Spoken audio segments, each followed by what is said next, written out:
দেখতে পান না। তুমি বুঝি ভুলে যাচ্ছ বৌমা, আমি একদিন এই বয়সটা পার করে এসেছি। তোমার মতন কম বয়সে এই বাড়ির বউ হয়ে আমি এসেছি।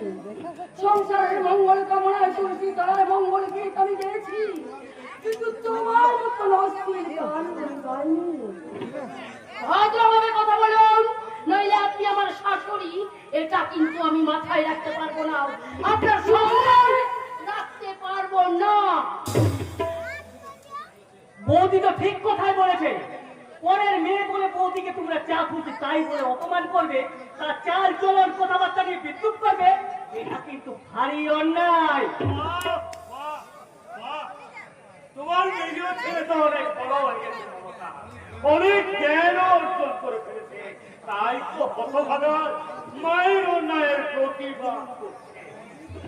ওর বই তো বৌদি শহরের মেয়ে, ছোট থেকে শহরে শিক্ষা দীক্ষায় মানুষ হয়েছে, তাতে শিক্ষা রুচিকে নিয়ে বৌদিকে তোমরা পরের পর দিন অপমান করবে, এটা কিন্তু আমি কোনোদিন মেনে নেব না। তোর মতো আমি একটা কথা বলছিলাম, আমি জীবিত থাকতে এই সংসারে আধুনিকতার নাম আবলি গায়ে তোরা দেবীর সারে কীর্তন করতে পারবি না। কি বললেন? আমার কয়েকটা প্রশ্নের উত্তর দাও। কোন বাড়ির গৃহবধূ এমন সিনেমার নায়িকার মতো? কোন বাড়ির পুরো লোককে এমন বাচ্চার নিচে দিয়ে কাপড় পরে স্বামী শ্বশুর দেবতার সামনে নির্লজ্জ বেহার মতো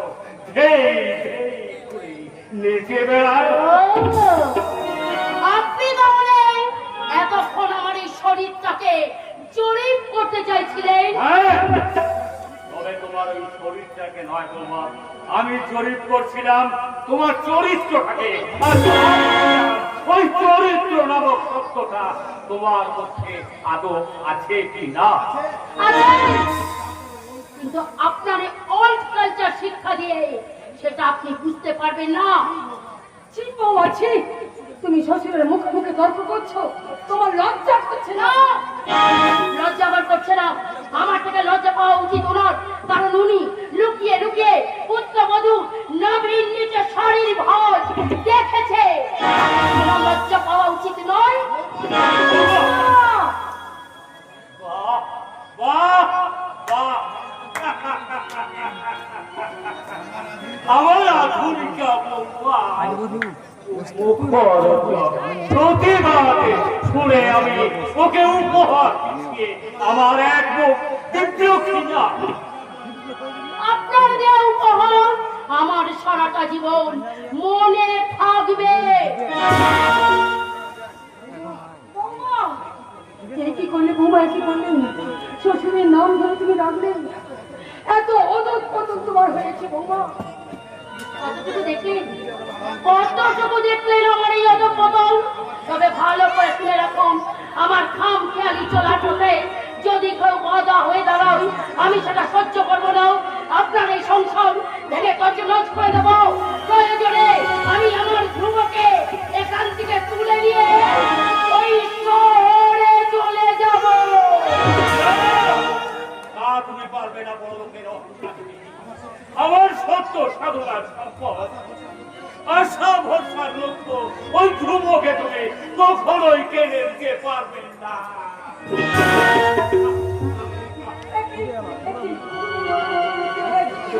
মুখের মাঝে আমার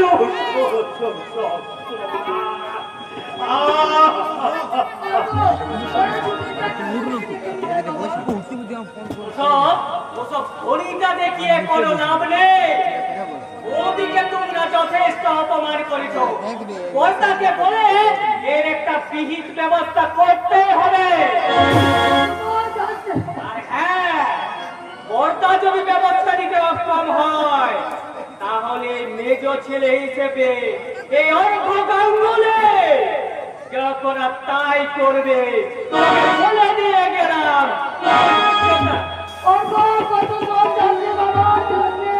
দেখো না, দেখো না দাও গে। এখন আমি কি করি? ওরে কে কোথায় আছিস? আয়। তুমি ওদের কাউকে শোনাবো না। নতুন করে বাঁচার সম্ভাবনা আজ আমার শেষ হয়ে গেছে। তাই তোরা আমাকে ত্যাগ করো। আমি ওদের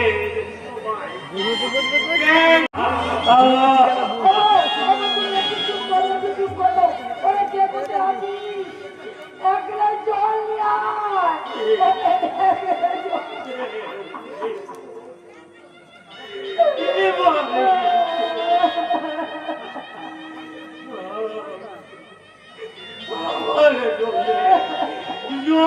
জলার মতো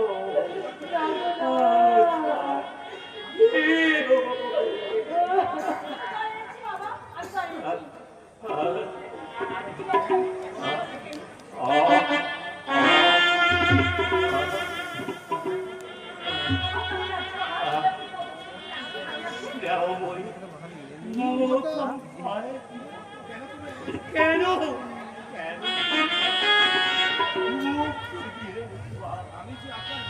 আমি তো আপনার মেয়ে বাবা। মেয়ে না হলে আমি তো আপনার সেবা করার অধিকার পেতাম না।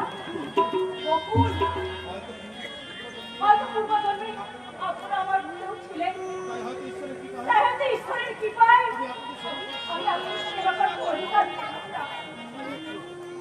শুনছো বকুল বকুল কাছে মেয়ে হয়েও বকুলের দিকে অথচ আমাকে তাদের তো হয়েছে বাবা, আমি তো আছি।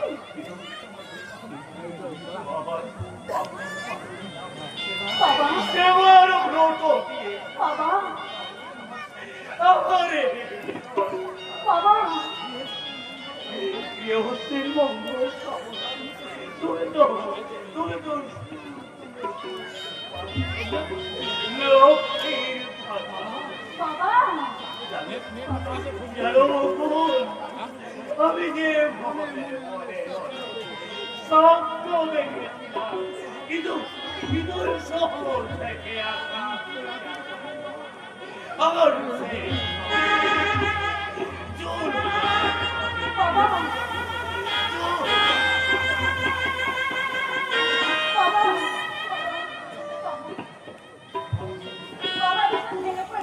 আপনি বাবার কাছে যান, আমি বাবার জন্য দুধ গরম করে নিয়ে আসছি।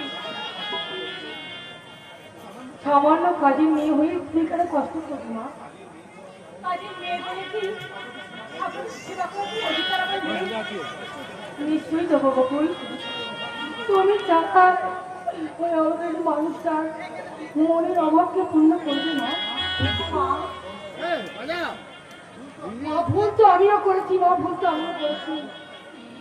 না জেনে না বুঝে যে মৃত্যু সজ্জার মানুষটা সেই ইচ্ছা পূরণ করতে ভালো করে না জেনে না শুনে আমি শহর থেকে বউ এনেছিলাম, কিন্তু সেই বউ যে আজ বাকরি হয়ে আমার এই স্বাধীন সংসারটাকে পুড়ে পুড়ে খাচ্ছে।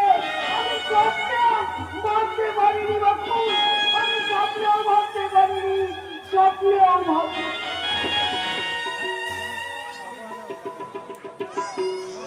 লাগা।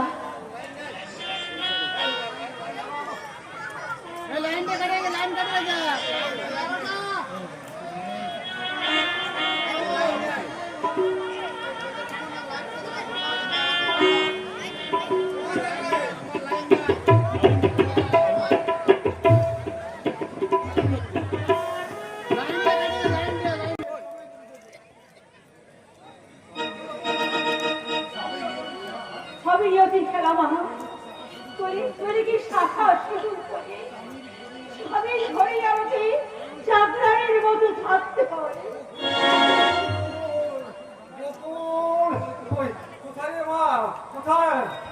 বাবা বাবা তুমি বাবা বাবা কেমন আছো বাবা?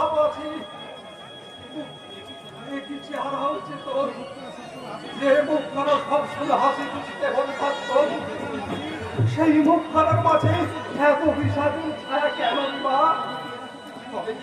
তবে কি তোর শ্বশুর বাড়ি লোকেরা তোকে মেনে নেয়নি? আমার শ্বশুরই শ্বশুর শাশুড়া খুব ভালো, ওরা সবাই আমাকে মেনে নিয়েছে।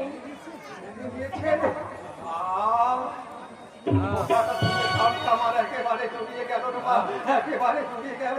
ঈশ্বর সত্যিই তুমি করুণাময়। হ্যাঁ রে মা, মনের মতো শ্বশুর শাশুড়ি পেয়েছি করে এই পুরো বাচ্চা কি একেবারে বলে গেছে। এই কদিন কি একটাও চিঠি দিতে ইচ্ছে করলো না? তোর চিন্তায় রাতে আমার ঠিক মতো ঘুম আসে না। খেতে বসলে যেন চোখের সামনে ফেসে ওঠে তোর এই করুণ মুখটা। তাই তো খাবারের থালা থেকে আমাকে কাঁদতে কাঁদতে উঠে আসছে।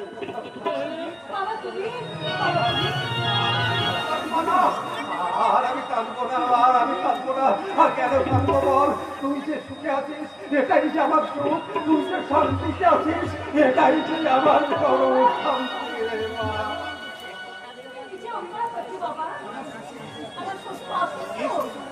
এই সংসারে আমার যে অনেক দায়িত্ব, তাই তো সময় মত পাইনি, সময় মতো আমাকে খবরটাও দিতে পারিনি।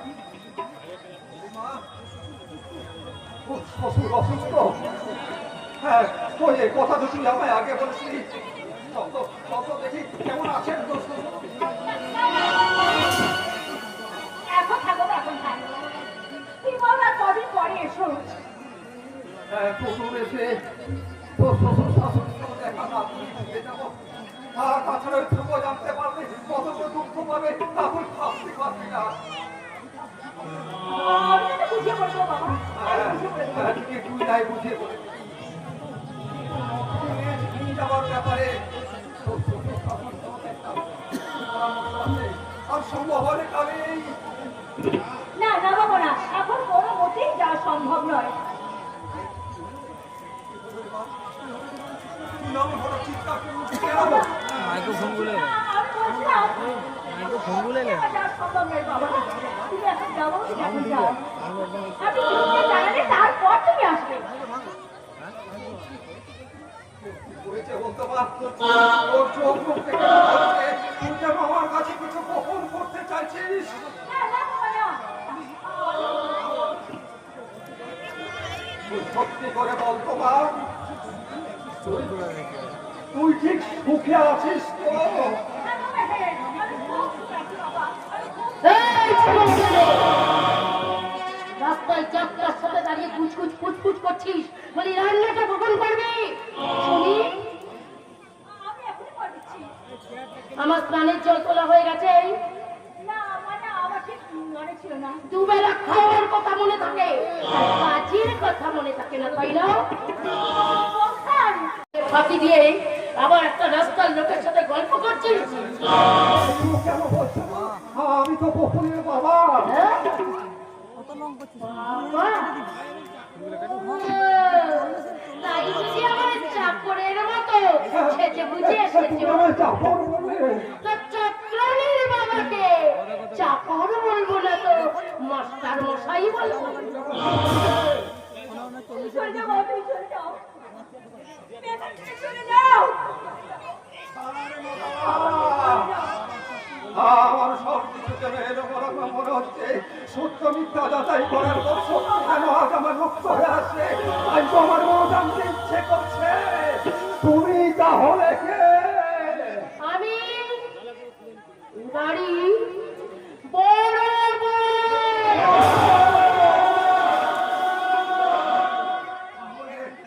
তাহলে আমার বকুল এ বাড়ির আস্তিকা। স্বামী আমার স্বামী, আই মিন ধ্রুব, ওকে এ বাড়িতে চাকরানি হিসেবে আশ্রয় দিয়েছে। এই যে মাস্টার মশাই, এই বয়সে মেয়েকে চাকরানি না সাজিয়ে একটু যদি অন্যরকম সাজান, মানে রূপ যৌবন ভালোই আছে, তাই একটু যদি অন্য লাইনে দাঁড় করান তাহলে তো বেশ ভালো ভালো মোটা টাকা পাবো। ভগবান, কেউ আমাকে শুনতে হলো। এই ছোট লোকের মেয়ে, ওসব ন্যাকামি পরে করবি। 5 মিনিটের মধ্যে আমার চলে চল। যদি আমার বাথরুমে তুই তুলে না রাখি তাহলে ধুমকে বলে আজই তাড়িয়ে দেবো।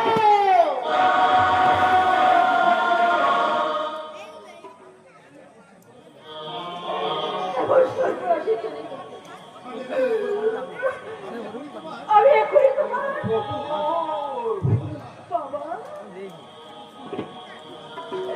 বাবা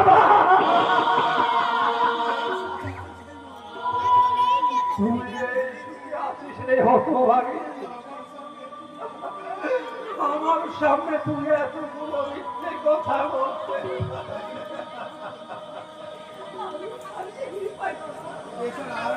এছাড়া আর আমার কোনো উপায় ছিল না বাবা। তুমি এখনই চলে যাও বাবা, এখান থেকে এখনই চলে যাও। আর কখনো তুমি এ বাড়িতে এসো না। কখনো এসো না। আর আমি কোনোদিন তোর বাড়িতে আসবো না। কিন্তু আজ আমি তোকে সঙ্গে করে নিয়ে যাবো। আর যাওয়ার আগে সেই লম্পট মিথ্যাবাদী ধ্রুবর কাছে আমি জবাব চাইবো। সিঁদুরের অধিকার যদি নারী দিতে পারবে তাহলে কেন দিয়েছিলে এই কলঙ্কিত সিঁদুর? আমার বহু সাধনার সম্পদ, আমার ভালোবাসার জন্ম। ভালোবাসা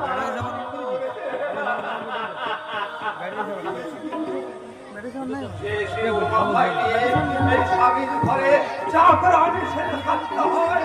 মুছে ফেল সেই সিঁদুর। আমি আবার তোকে নতুন করে ছি বাবা, ছি।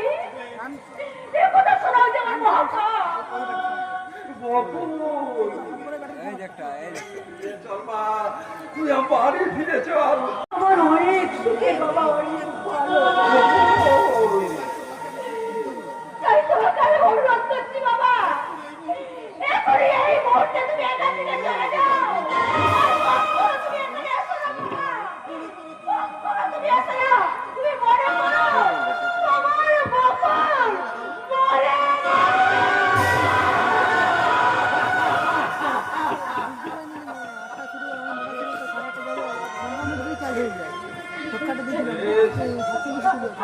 তবে তাই হবে রে মা। আর কখনো আমি তোর বাড়িতে আসবো না। তোর কথা ভেবে আমি আর কোনোদিন এক ফোঁটা চোখের জল ফেলবো না। আর চাপা জিজ্ঞাসা করলে তাকে আমি বলবো, ওরে চাপা, তোর যদি এক চোখের জল দিয়ে নতুন করে সংসার হয়, তাই তো সে তার শ্বশুরের ভিটে সব করছে। তার বাপের বাড়িতে আর কোনোদিন আসেনি। আর কোনোদিন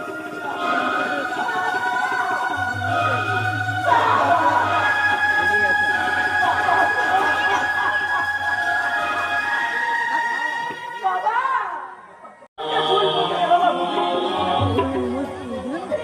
এই আমাকে বকরকে তোমরা ক্ষমা করো।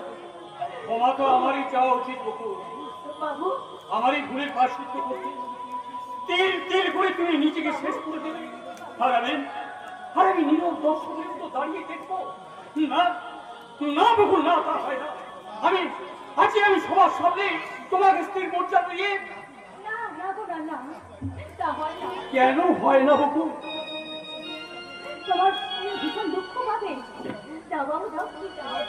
তোমার জন্য তোমার স্ত্রী অপেক্ষা করছে। তুমি যাও। একটা হৃদয়হীন নারীকে আমি কখনোই স্ত্রী বলে মানি না। তুমি তোমার ভালোবাসা দিয়ে তোমার স্ত্রীর হৃদয় ভরিয়ে দেবে। আমার ভালোবাসা যে তোমার হৃদয় ভরিয়ে রেখেছে বকুল। তোমার প্রেম দিয়ে তাকে তুমি আপন করে নিলে। আমার ব্যর্থ প্রেম শুধু তোমারই কাছে যেতে চাই বকুল। আপনারই প্রশ্ন করে এত দুর্বলতা আসে না বাবু। চুপ করো, তুমি চুপ করো বকুল, তুমি চুপ করো। আর ওইরকম কথা বলে আমার এই ভাঙা বুকখানা তুমি আর ভেঙে দিও না বকুল। বাবু বাবু বলে ডেকে কেন কেন তুমি আমাদের সম্পর্কের মাঝে ব্যবধানের সৃষ্টি করছো বকুল? কেউ না জানলেও এই কথা তো চির সত্য যে যে আমি তোমার স্বামী। সে অধিকার নিয়ে তুমি কি একটিবারও আমার কাছে আসতে পারো না বকুল? সব অধিকার কি আমার পালিয়ে গেছে ভাগ্যের বিড়ম্বনায়। আজ তোমার আমার সম্পর্ক সুস্থ হয়ে গেছে। তাই তো সত্য ইচ্ছা থাকলেও আজ আমি নিরুপায়। ওই মিথ্যে সম্পর্ক আমি ভেঙে দেবো বকুল। আজই আমি সবার সামনে দাঁড়িয়ে তোমাকে আমি আপন করে দিলাম বকুল। ওরা জানতে পারবে আর আমাকে এই বাড়িতে থাকতে হবে। তাই বলে সারা জীবন চোখের জল ফেলবে বকুল।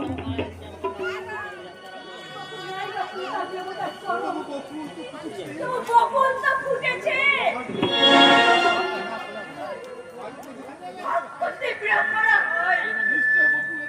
নিশ্চয়ই বকুল একদিন না দেবতার চরণ পাবে। বকুল সান্ত্বনার কোণের দিকে আমার বেদনার ক্ষত বৃষ্টি কেউ না হোক না। আমি অসহায় বকুল। আমার অবসন্ন হৃদয়ের মাঝে দাও দাও করে চলছে একটা হতাশার আগুন। কত বিক্ষুব্ধ হয়ে যাচ্ছে আমার মনে জমা আছে শুধু এক বুক হাহাকার। না পাওয়ার বেদনায় আমার মন প্রাণ একেবারে অশান্ত হয়ে দাঁড়িয়েছে। বকুল আমায় তুমি ধরা দাও বকুল। আমার মনের সমস্ত সন্দেহ দূর করতে তুমি শুধু একটি বার আমার কাছে এসো বকুল। তুমি আমার কাছে একটি বার আসো। আমি অসাধ্য করে একটু উন্মত্ত যার সংকোচের মাঝে যেন বুকের হাত ছাড়িয়ে দিয়ে নিজেকে হারিয়ে ফেলার পথে বকুল আর আমি নিজেকে স্থির রাখতে পারছি না, স্থির রাখতে পারছি না। এসো এসো বকুল। আমায় এসো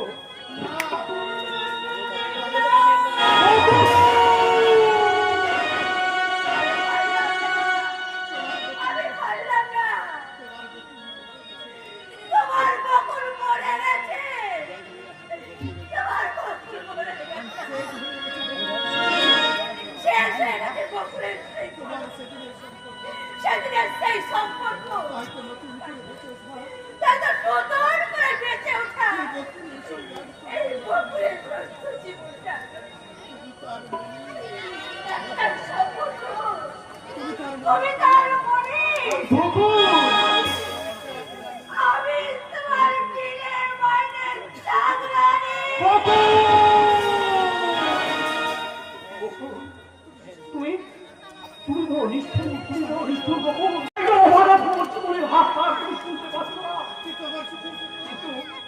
কিন্তু আমার সুখের জন্য তোমার ভালোবাসা, তোমার এই ভালোবাসার আত্মদান আমি কখনো কোনোদিন সইব না।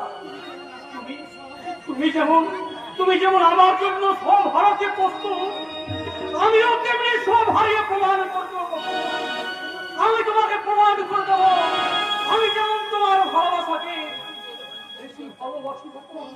আমি যে বেশি ভালোবাসি বকুল, আমি কিন্তু বেশি ভালোবাসি।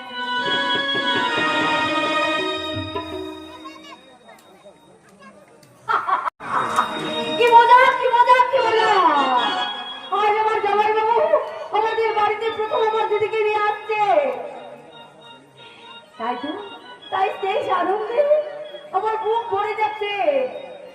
আমার জামাইবাবুর সঙ্গে নিয়ে আসে এক রাস হাসি আর এক রাস আনন্দ।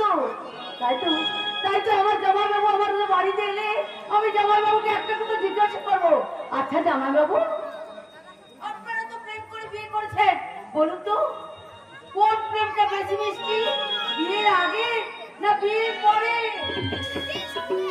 বিয়ের আগে। তাই তো এই বিয়ের আগে আমি তোমার সঙ্গে লুকিয়ে লুকিয়ে প্রেম করবো। কি বলে?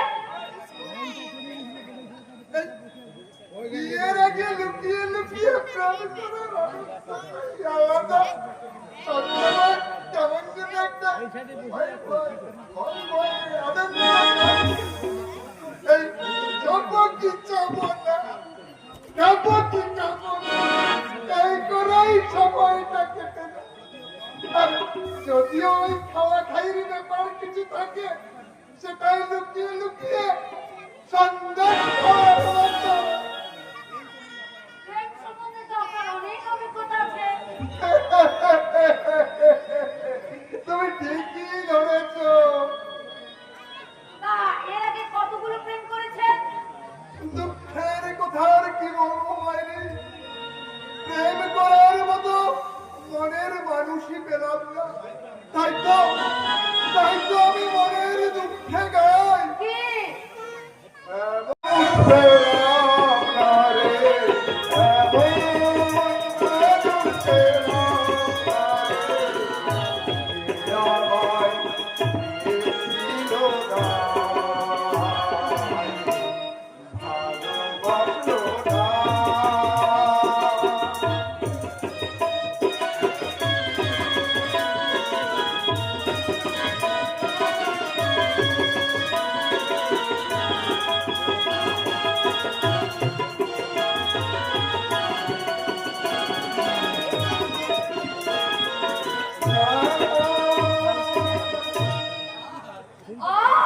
আরে, ভীষণ দুঃখ আপনার, তাই না? তাই তো আমার এই দুঃখের অর্ধেক ভাগ আমি আমি তোমাকে দিতে চাই চাপা। আমি তো আপনার ওই দুঃখের ভাগ নেওয়ার জন্য হাত করে বসে আছি। তুমি না ভীষণ মিষ্টি। এই জানো, আমি না প্রেম না করলেও আমি কিন্তু প্রেমের অনেক অভিনয় করেছি। এই যেমন ধরো রায়না মসজিদে মজনু, দেবদাস পালাতে দেবদাস, আর আরো কত কি। তাই তো এই দেশের হাস্যরসিক শ্রোতারা আমার নাম দিয়েছেন কুমার হরিপদ। কি মিষ্টি নাম আপনার। প্রেমের অভিনয় করে দেখাবো। হ্যাঁ? নিশ্চয়ই রাখতে পারেন। তাহলে দেবদাস পাড়ার একটা বিশেষ অংশ আমি অভিনয় করে দেখাচ্ছি। তবে কিন্তু তোমার কাছে আমার একটা অনুরোধ কি আছে। অনুরোধ আছে? তোমাকে কিন্তু ওই দেবদাসের প্রেমিকা পার্বতীর পক্ষে দিতে হবে।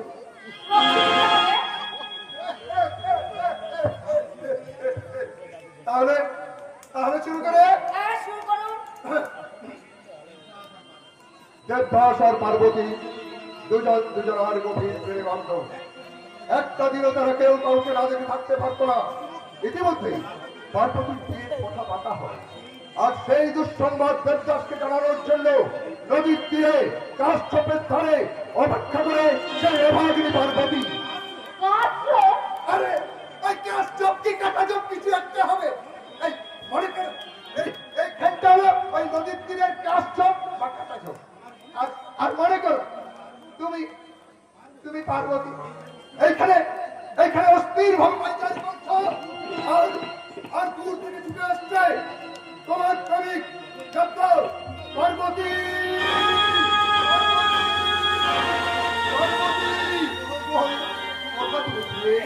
তোমার বিহনে মন আশা ছাড়া প্রাণ, তোমার বিরহে মন করে আর চান পার্বতী। তোমার মন নয়নের মণি।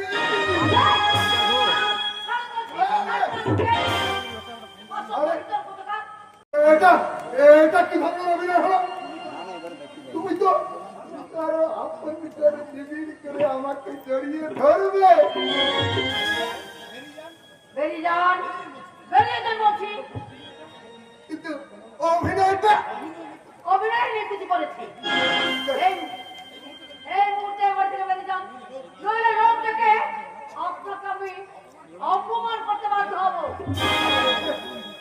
আমরা হলাম যাত্রা দলের লোক, আমাদের মানও নেই আর সম্মানও নেই। কি বলেন? না কিছু না, তবে তোমার হরিপদর একটা কথা তুমি মনে রাখবে চাপারানি, কি? তোমারে বাঁধিবে যে বালাটি গাতিছে সে।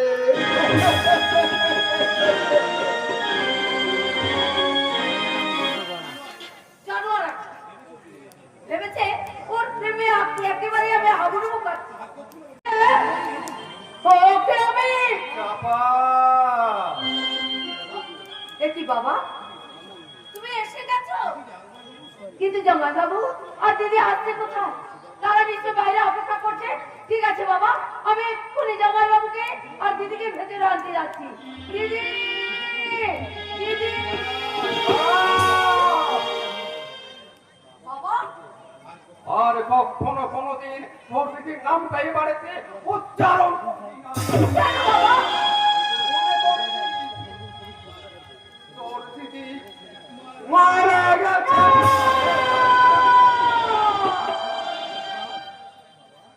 বাবা, কি হচ্ছে বাবা? তোমার মুখ খারাপ, এমন গম্ভীর কেন? তুমি বলো না বাবা, বলো, বলো কি হয়েছে দিদি? ভালোবাসার বলো। হয়ে অপরাধ আমাদের কাছ থেকে হারিয়ে গেছে রে মা। সব প্রবন্ধ শুভ প্রতারণার জালে বন্দি করে অপরের সবুজ স্বপ্ন আশা আকাঙ্ক্ষা সব ছিনিয়ে নিয়েছে। তাই তো আজ আমার কখন তার নিজের বাড়ির দিনে মাইনের যাত্রা। জানাই হতে পারে না। এ কিছুতেই হতে পারে না। প্রবল মতো ছেলে কখনো এত নিষ্ঠুর হতে পারে না। পরে চাপা, পরে ওই ভদ্রতার মুখোশ পরা ওই সব সুন্দর দল মনের মতো সহজ সরল মেয়েদের নিয়ে ভালোবাসার নাটক করে বেভিল যাবে উপানে নাই। আর সবশেষে তোদের ভবিষ্যতের উপায়ে মারবে ওরা কাপুরুষের মতো পালিয়ে বেড়ায়। তাই আমি ঠিক করেছি তোর দিদির মতো তোকেও আর কারো মিথ্যে ভালোবাসার শিকার হতে আমি দেব না। বাবা, ভাই তো সামনের মাসে তোর আমি বিয়ে দিতে চাই। না, ভালোবাসা সম্পর্কে তোমার ধারণা ভুল বাবা। প্রকৃত ভালোবাসা জীবন করার স্বপ্ন দেখা, ভাঙার নয় বাবা। ভাগ্যের ধীরে পড়ায় দিদি হয়তো ব্যস্ত হয়েছে। আমার বিশ্বাস আমার নক্ষত্রের ভালোবাসা কখনো ব্যর্থ হবে না বাবা। নক্ষত্র হ্যাঁ বাবা, নক্ষত্র বাবু বললেন একটা ছেলেকে আমি ভালোবাসি, আর তাকে আমি বিয়ে করবো। বাবা, মিথ্যে ভালোবাসার ঠুমকা দিয়ে আমি মানব না। কিন্তু মানতে তো তোমাকে হবেই বাবা, কারণ ওই নক্ষত্র ছাড়া অন্য কাউকে আমি বিয়ে করতে পারবো না বাবা। কি বললি মা, কি বললি? আমার অবাক হয়ে তুই মা হবি তো, কারণ আজ যে তোরা অনেক বড় হয়েছিস। ছোট্টবেলায় তোদের মা মারা যাওয়ার পর বাবা, ওদেরকে যে আমি অনেক কোলে পিঠে করে মানুষ করেছি রে মা, সেই কথাটা আজ তোদের মনে আছে রে মা, আজ কি তোদের মনে আছে? আর তা যদি মনে থাকতো তারা নিজেদের স্বার্থের জন্য বাবা, আমার সম্মান নিয়ে খেলতে পারতিস না। না বাবা, না, তুমি আমার ভুল করছো। ভুল হোক আর ঠিক হোক, আমার শেষ কথা শুনে রাখ চাপা। আমার কথার অবাধ্য হয়ে তুই যদি ওই নক্ষত্র নামের ছেলেটিকেই ভালোবাসিস, তাহলে তুই আমার মরা মুখ দেখবি। না বাবা, না, এত বড় দিন তুমি আমাকে মৃত্যু যাওয়ার কথা অনেক সুখে রাখতে বাবা। এরপর আমি কি করি, কেমন করি? আমি নক্ষত্রকে বলবো, নক্ষত্রকে বাজে রাখা থাকবো। নক্ষত্র, নক্ষত্রকে আমি যে ভালোবাসি। দাদা, কখনো আমার ভালোবাসার মানুষ নক্ষত্রকে আমি জীবনে আঘাত দিতে পারবো না। নক্ষত্রকে আমি ওই নক্ষত্র নামের ছেলেকে যে ভালোবাসিস তাহলে তুই আমার মরণ দেখবি।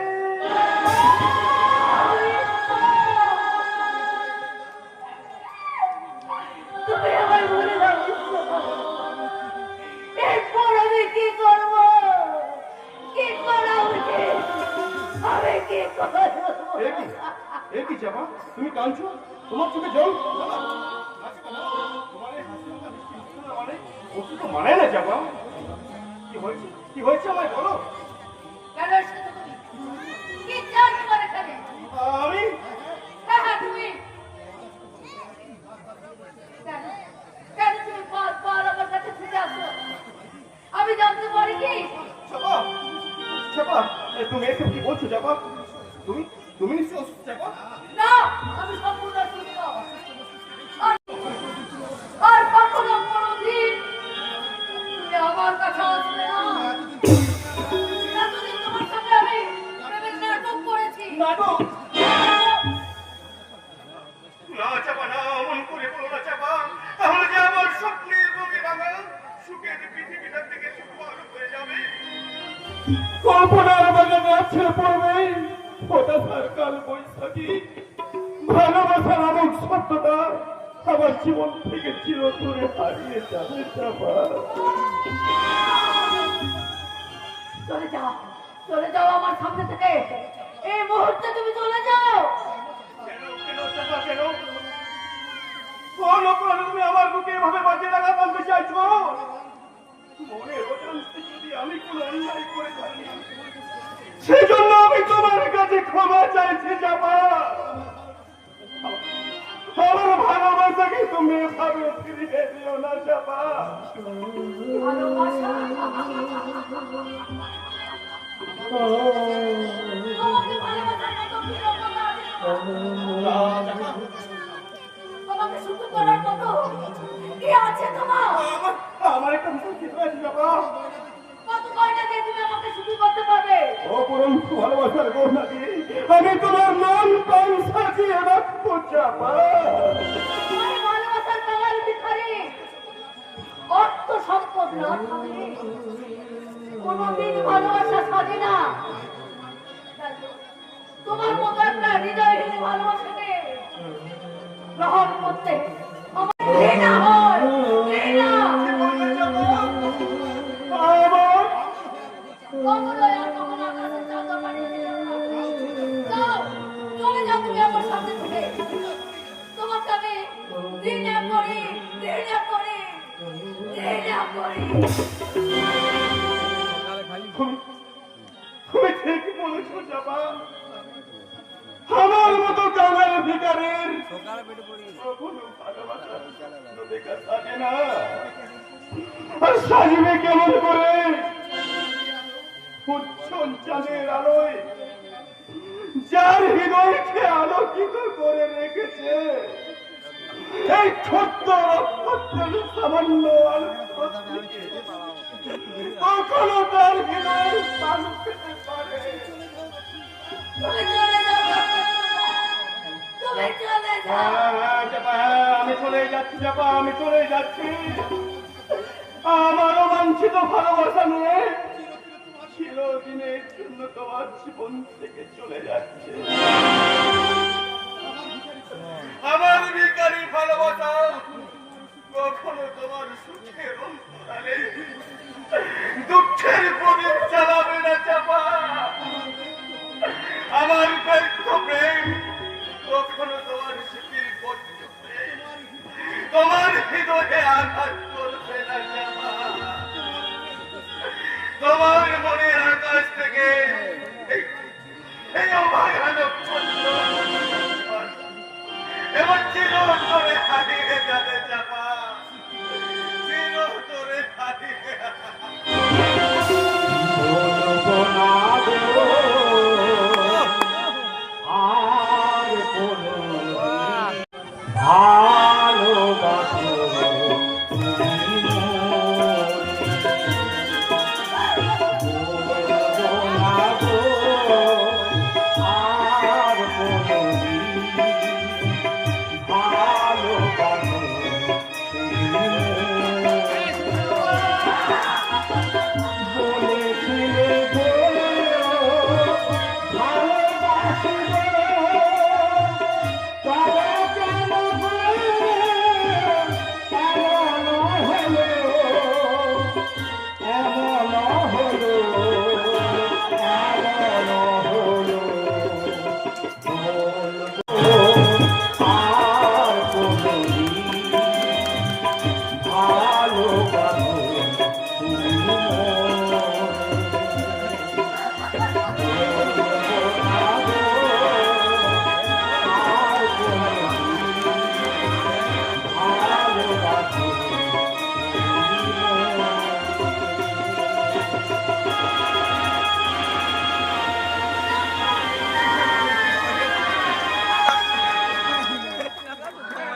এটা কেন করলি হতভাগী?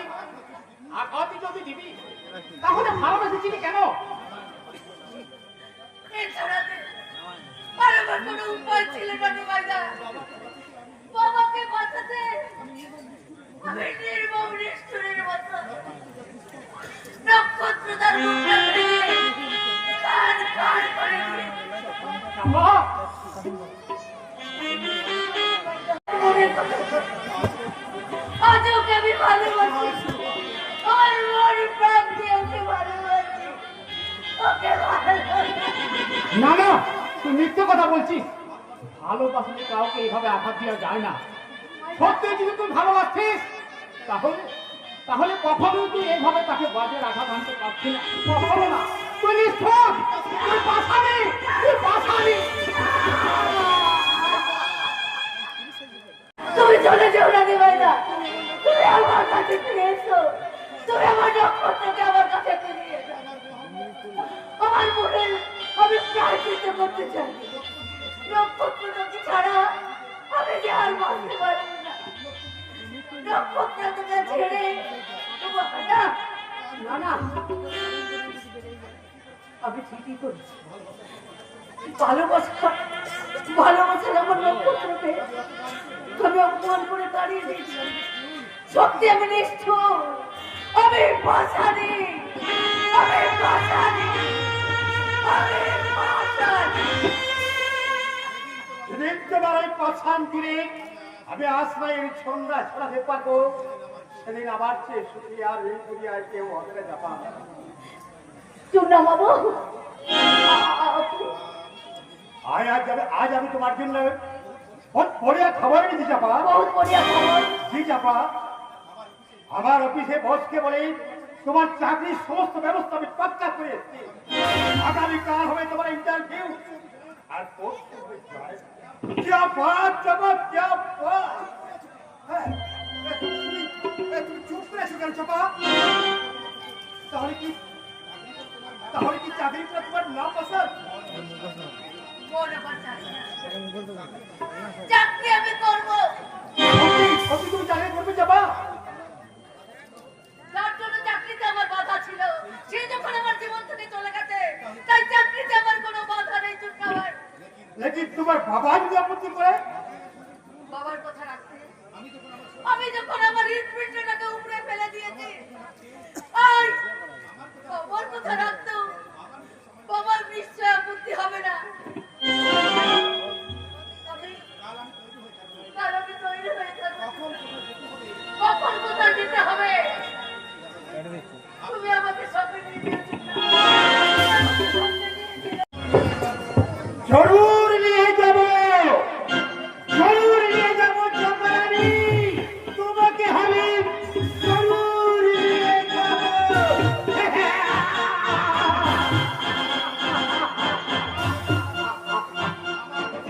আমার বসকে কামড়ার পোষতে হবে চাপারানির নিউ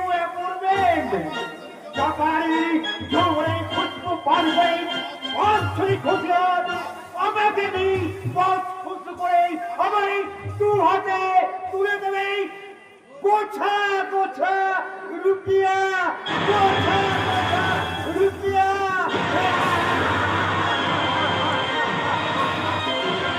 আমার সমস্ত প্রাণ বাঞ্চাল করে দিচ্ছে। ওর ময়নার মতো আমি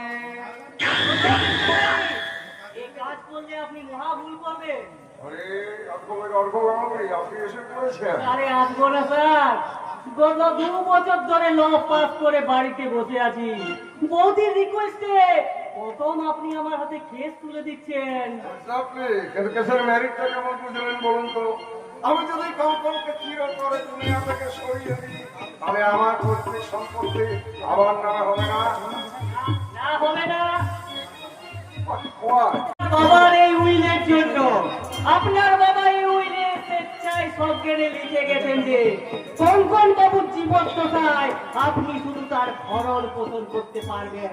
দৈবাৎ কারণে যদি কঙ্কন বাবুর মৃত্যু হয় তাহলে আপনার বাবার সমস্ত সম্পত্তি ওই সরকার কিন্তু বাজেয়াপ্ত করবে। সর্দারের কথা বললে আমি তোমাকে গুলি করে মারবো। স্যার, আমার কি দোষ? উইল পেপার আমি করিনি, করেছেন আপনার বাবা। আপনার বাবা এই উইলে স্পষ্ট ভাষায় লিখে গেছেন আপনার চরিত্রহীনতা এবং অসংযুক্তর কারণে আপনাকে বঞ্চিত করে ওই ছোট ভাই কঙ্কনকে তিনি এই অন্যায় অবিচার আমি কিছুতেই মেনে নেব না। ওই রাষ্ট্রাল কঙ্কনকে আমি করবেন স্যার। না না হ্যাঁ, বরং এই গুড অ্যাডভাইস দেওয়ার জন্য আপনার ফিস হিসেবে এই নে, 10,000 টাকা। দেখি স্যার, এই সামান্য কাজের জন্য আপনি আমার 10,000 টাকা ফ্রি দিচ্ছেন। না না না, সামান্য কাজ নয়, সামান্য কাজ নয়। তবে হ্যাঁ, যদি পারেন ওই টাকা দিয়ে আপনার বৌদির জন্য কোনো মোড়ান একটা দেশ। স্যার, নিশ্চয়ই কিনে নিয়ে যাবো স্যার, নিশ্চয়ই কিনে নিয়ে যাবো। আজ আমি বৌদির জন্য প্রতিষ্ঠা পেয়েছি। গত 2 বছর ধরে মায়ের লাঞ্ছনা গঞ্জনা আর বাবার উপদেশ শুনতে শুনতে প্রাণটা আমার একেবারে ওষ্ঠাগত হয়ে গেছে। তাই আমি এবার ওদের সামনে দাঁড়িয়ে মাথা উঁচু করে চিৎকার করে বলবো, আমি বেকার নই, আর আমি উপার্জনহীন নই। আমার মা বাবা আমার জন্য যা করতে পারেনি সেই অসাধ্য সাধন করেছে আমার বৌদি। তাই তো শহরের দিকে এনেছি আমার দাদার বউ বৌদি।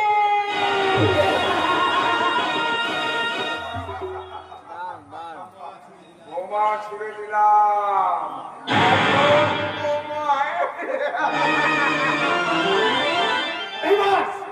এইবার এই অর্ধ দিয়ে মোড়ান পোশাক পরে এই যেদিন ওই সংসারে আগুন ধরিয়ে দেবে ঠিক সেই দিন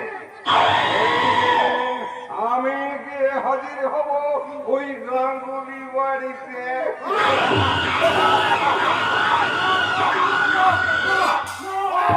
কিছুতেই যাবো না। ওখানে গেলে ওই পিশাচটা আমাকে চাবুক মারবে। চলে বলছে না না, আমি কিছুতেই যাবো না। ছেড়ে দেবো।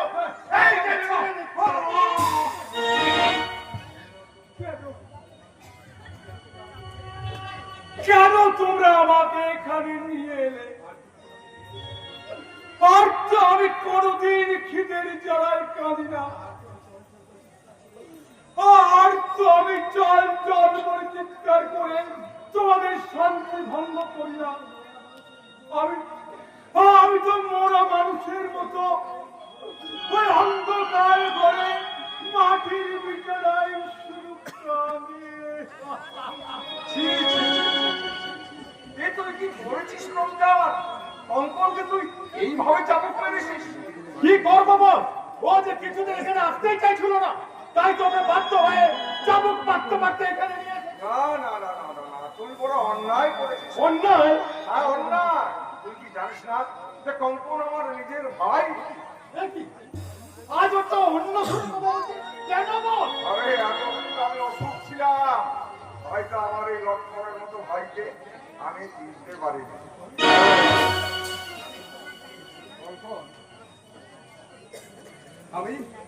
আমি বড় অন্যায় করেছি রে।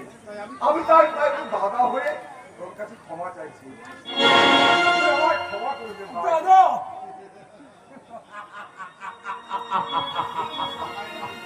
হিংস্র হয়নার মুখে তুমি রে অশ্রু, শয়তানের মুখে অমৃতের পানি। আমার জীবন নিয়ে তুমি আর কত রসিকতা করবে দাদা? আমি তো তোমাকে বলবো, আমার এই মুক্ত জীবনটাই আমার কোনো মোহ নেই। তুমি তুমি দয়া করে আমার এই প্রাণটা নিয়ে তুমি আমাকে মুক্তি দাও দাদা, তুমি আমাকে মুক্তি দাও। একথা বলিস না, তুই ছাড়া এই পৃথিবীতে আমার আর কি আছে বল? যদিও একটা ছোট্ট বোন ছিল, তাকে তো আমি নিজের হাতে দাদা আমি জীবনে মহা পাপ করেছি। তাই তো আমি ঈশ্বরের কাছে ডেকে বলি, হে ঈশ্বর, আমি মহা পাপ করেছি, তুমি আমাকে ক্ষমা করো হে দয়াময়, তুমি আমাকে ক্ষমা করো। ঈশ্বরের বিচারে তুমি ঠিক শাস্তি পাবে দাদা। তোর হাতে শাস্তি হবে আমার একমাত্র উপযুক্ত শাস্তি। দাদা আমি যখন দুহাত দিয়ে ওই মহিলার ঘোড়া চেপে ধরেছিলাম, তুই তোর এই হাত তুলে দিয়ে আমার ঘোড়া আমার এই অভিশপ্ত জীবনটাকে তুই শেষ করে দে ভাই, শেষ করে দে। আপনি কি করছেন বস? সরে যা, সরে যা রমজান, আমার কেবল পাপের প্রায়শ্চিত্ত করতে দে। অনুশোচনার অশ্রুতে আজ তোমার সমস্ত পাপ ধুয়ে মুছে গেছে দাদা। তুমি যে তোমার নিজের ভুল বুঝতে পেরেছ, এতেই আমার সমস্ত সুখ দুঃখ ম্লান হয়ে গেছে। শুনছিস রমজান, যার হৃদয় এত মহৎ, সেই ভাইকে কিনা আমি তুই যা রমজান, আজকে গিয়ে বাবুর্চিকে বলবি আজ থেকে আমার আর কঙ্কনের খাবারটা যেন এক টেবিলেই সাজানো হয়। হ্যাঁ, আর একটা কথা, আজই এখন তুই গিয়ে কঙ্কনের জন্য 4 জোড়া দামি প্যান্ট শার্টের অর্ডার দিয়ে আয়। আর আজ থেকে কঙ্কন আমার পাশের রুমটাতেই থাকবে। ওকে? ঠিক আছে বস, আমি এখনই সব ব্যবস্থা করছি। তোমার এই মনের পরিবর্তন আমাকে অবাক করে নিয়েছে দাদা, তবু আমার ভয় হয়। এত চুপ আমার কপালে সইবি তো? না, না, আর তোর কোনো চিন্তা নেই, আমি যখন আছি আজ থেকে তোর সব দায়িত্ব আমার। হ্যাঁ, একটা কথা তো তোকে বলতে আমি ভুলেই গিয়েছি। হ্যাঁ বলো। আমি ভাবছি তোর নামে একটা ওষুধের কারখানা বানাবো। ঔষধের কারখানা? হ্যাঁ, আরে ভাই, আজকাল ভেজাল ওষুধের মার্কেট ছেয়ে গেছে, আর ওই সব ভেজাল ওষুধকে প্রাণ হারাচ্ছে এদেশের নিরীহ জনগণ। তাই আমি ভাবছি আসল ওষুধ তৈরি করে ওই নিরীহ জনগণকে মৃত্যুর হাত থেকে রক্ষা করবো। তো খুব ভালো কথা দাদা, কিন্তু ওই ঔষধের কারখানা আমার নামে কেন? ওটা তো তুমি তোমার নামেই করতে পারো। মানে জানিস, এই বড় ওষুধের কারখানা খোলার মতো টাকা আমার কাছে নেই। তাই আমি ভাবছিলাম তোর নামের সম্পত্তিটা বিক্রি করেই। দাদা হ্যাঁ হ্যাঁ, সব ব্যবস্থা আমি করে রেখেছি ভাই। তুই তুই এই কুড়িটাতে একটা সই করে দে, তারপর যা করার সব আমি করে নেব। একটা সই করে দে। না দাদা না, আমার সম্পত্তি আমি বিক্রি করব না। এই 1 বছরের মধ্যে তুই তোর সম্পত্তির 2 টাকা ফেরত পেয়ে যাবি। লোক মানুষকে অসৎ পথে নিয়ে যায় দাদা, তাই আমার যেটুকু আছে তা নিয়েই আমাকে সন্তুষ্ট থাকতে দাও। ও, তার মানে তুই আমায় অবিশ্বাস করছিস? তুমি ভুল বোঝো না দাদা, আমার পক্ষে সম্পত্তি বিক্রি করা সম্ভব নয়। আমি যখন ঠিক করেছি যে তোর সম্পত্তি বিক্রি হবে, তখন প্রয়োজন হলে জোর করে হবে। ও, তাই বুঝি তুমি এতক্ষণ ভালো মানুষ সেজে নকল কান্না কাঁদছিলে? হ্যাঁ, আমি জানতে চাই। তুই দলিলে সই করবি কিনা? না, বারবার তুমি আমাকে মৃত্যু ভয় দেখিয়ে তুমি আমার সমস্ত সম্পত্তি আত্মসাৎ করতে চেয়েছো, কিন্তু আজ বলছি, আমি তোমাকে আগেও বলেছি, আমি বেঁচে থাকতে আমার একটা কণা করিও তুমি স্পর্শ করতে পারবে না।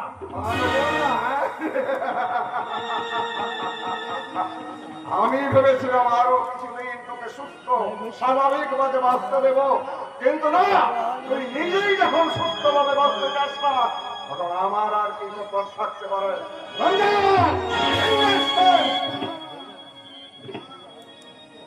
না, দোহাই দোহাই দাদা, দোহাই, ওই বিষাক্ত ইঞ্জেকশন আমায় তুমি দিও না। ওই বিষাক্ত ইঞ্জেকশনের তীব্র যন্ত্রণা আমি সইতে পারি না। এই বিষাক্ত অসহ্যের মুহূর্তের মধ্যে ছুটে যায় তোর শরীরের সমস্ত শিরার উপশিরায়, তাই তো তোর শরীর সারাদিন দাউ দাউ করে জ্বলতে থাকে। রমজান তৈরি বস, ও অ্যাডভোকেট বাবুকে এই বাড়িতে আসার পর আমি আপনার নাটক ঠিক ধরে নিয়েছিলাম। আর এও জেনেছিলাম যে এই পাগলাটা আপনার কখনো এই কৌশলে চালে ধরা দেবে না, তাই ইঞ্জেকশন আমি রেডি করেই রেখেছি। এবার থেকে রোজ দুটো করে পয়সা ইনজেক্ট করবে, আর আজ থেকে ওর ঘরে এক বিন্দু খাবার আর এক বিন্দু জল যেন না যায়। না, আমি তোমাকে হাত জল করে অনুরোধ করছিলাম, ওই রকম অমানসিক নির্যাতনের চেয়ে আমায় তুমি মৃত্যু দাও, মৃত্যু।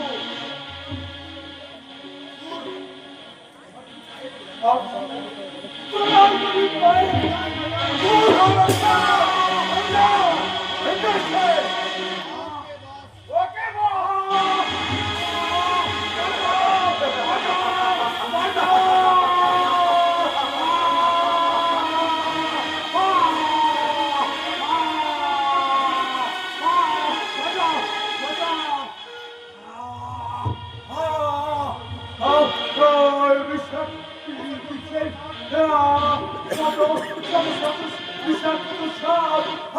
আমার শরীরটা চল মারছে, শত শত কাকড়া বিছাও আমার শরীরটা পুড়ে পুড়ে খাচ্ছে। আমি সইতে পারি না, আমি সেটাই সইতে পারি না।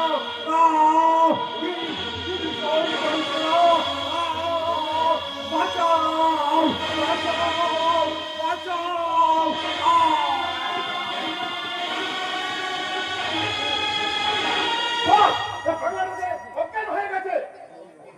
এখান থেকে তুলে নিয়ে গিয়ে ওর রুমে পৌঁছাবে, বেশ ভালো করে নজর রাখবে, রাস্কেলটা যেন ঘরের বাইরে বেরিয়ে আসতে না পারে। রাস্কেল মস্ত প্ল্যান বানচাল করে দিচ্ছে, আমার যে ওর কাছে আমাকে হেরে যেতে হবে না, না, হোক ওর কাছ থেকে আমার সমস্ত সম্পত্তি ছিনিয়ে নিতেই হবে।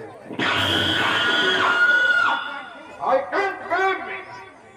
ওই রাস্কেলটাকে আমি নমস্তে বস। না, Yes, boss. সাত আছে আপনার নীলমহলে ফিরতে ইচ্ছা পা। বাহ, well done, my boy. Most wonderful choice তোমার। আর তোমারই নাম তাহলে চাপা। তুমি ভরবি। তুমি কি চাকরি করতে এসেছো? হ্যাঁ স্যার, পূর্ণবাবু আমাকে চাকরি দেবে এখানে। দেব দেব, আমার কামনার গৃহময় হবে তোমার পার্মানেন্ট সার্ভিস, আর তোমার যৌবনের মধুটাই হবে আমার কামনার খিদা মিটানোই তোমার ডিউটি। পূর্ণবাবু, এ তুমি আমার কথা বলে পূর্ণবাবু, চাকরির রোল থেকে তুমি আমাকে মাত্র না পেটি প্যারি, মাত্র না। দেখে তোমার বহুত মাল মশলা আছে, ওই মাল মশলা দিয়েই বসকে খুশি করো, দেখবে রুটি আদি হবে আসবে, আর এই সারা জিন্দগি ভর এনজয় করতে পারবে। আমি পার্থ মাস্টার মেয়ে, ইজ্জত বিক্রি করে আমি টাকা রোজগার করতে চাই না। তুমি যে এত নীচ তা আমার জানা ছিল না। আমি জানলাম ইন্টারভিউ না দিয়ে চলে যাচ্ছ। পথ ছাড়ুন, আমায় যেতে দিন।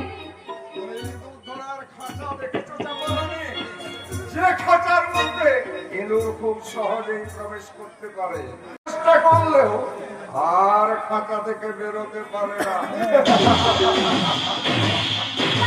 তুমি হলে আমার সেই লালসার খাঁচায় আটকে পড়া একটা ছোট্ট ইঁদুর।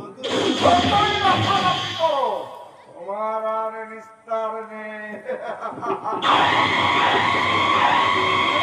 ইন্টারভিউটা শেষ করবো। আমি চাপার অনেক শহীদ ফিগার দেখেই বুঝে নিয়েছিলাম ও এক চান্সেই পাস করে যাবে, তাই না? তোমার পারিশ্রমিক 50,000 টাকা। Thank you boss. যাক, আমি আসবো। এই যেন আমাদের ডিস্টার্ব করতে না পারে। ওকে বস। না পূর্ণবাবু, তুমি আমাকে একা ফেলে চলে যাও না। পূর্ণবাবু, কেন যত ছোটাছুটি করছো? হাঁপিয়ে উঠলে ইন্টারভিউ দেবে কেমন করে? এসো কাছে এসো বলছি। না, খবর দাও। আর আপনি আমার তেলকে আসতে বলছি, তার আমি চিৎকার করে লোক ডাকবো। আমার চিৎকারে শুধু পরিবেশই নষ্ট হবে সুন্দরী, আমার কিছু হবে না। ছেড়ে দেবো, হ্যাঁ?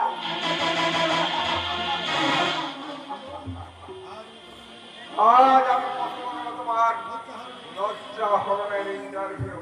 এই ঘরের চতুর্দিকে বসানো আছে পাওয়ারফুল ভিডিও ক্যামেরা।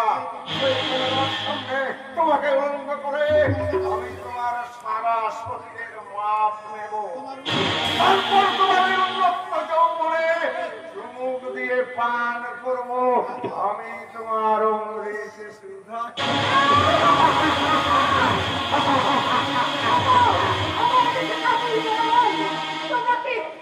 তোমরা কি এই কান্না শুনতে পাচ্ছ না? দেখ দেখ, শত দেখ তোমাদের, শত দেখ। এদেশের সত্যিকারের পুরুষের বড়ই অভাব সুন্দরী। যদিও আমার মতো দুপাট্টি সত্যিকারের পুরুষ আছে, তাদের আবার পুরুষত্বের প্রমাণ দেবার সুযোগ কোথায়? তবে হ্যাঁ,